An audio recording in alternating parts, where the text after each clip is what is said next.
Joseph is sold by his brothers. Joseph's brothers had gone to take care of their father's flocks near Shechem. Israel said to Joseph, "As you know, your brothers are taking care of the flocks near Shechem. Come, I'm going to send you to them." "All right." "Go to your brothers, see how they are doing. Also see how the flocks are doing. Then come back and tell me." So he sent him away from the Hebron Valley. Joseph arrived at Shechem. A man found him wandering around in the fields.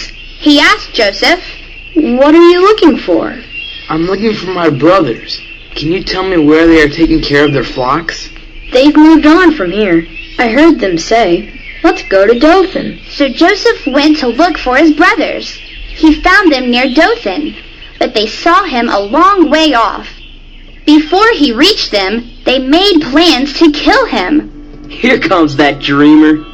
Come, let's kill him. Let's throw him into one of these empty wells. Let's say that a wild animal ate him up. Then we'll see whether his dreams will come true." Reuben heard them. He tried to save Joseph from them. "Let's not take his life.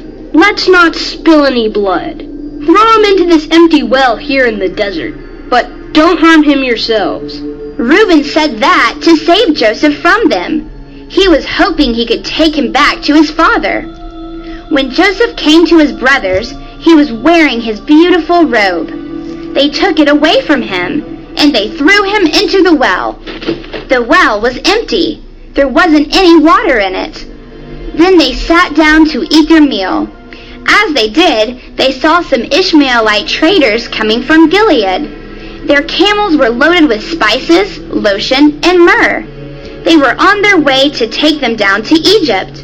Judah said to his brothers, "What will we gain if we kill our brother and try to cover up what we've done?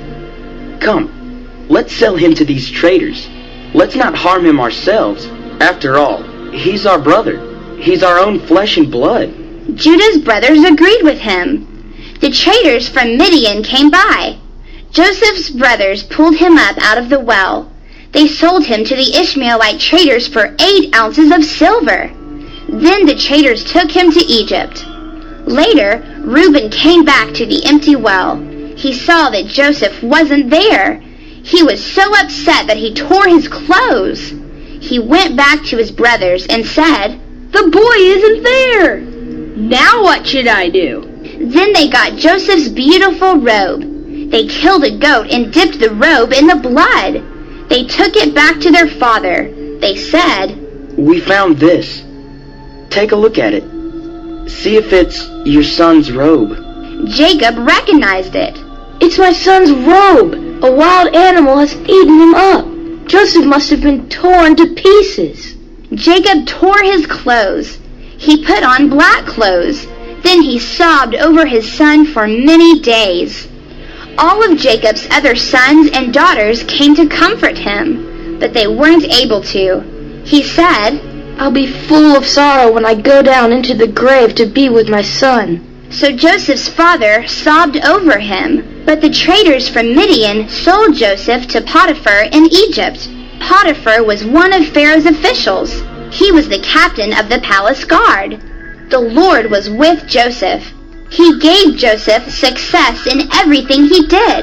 So Pharaoh said to Joseph, "I'm putting you in charge of the whole land of Egypt."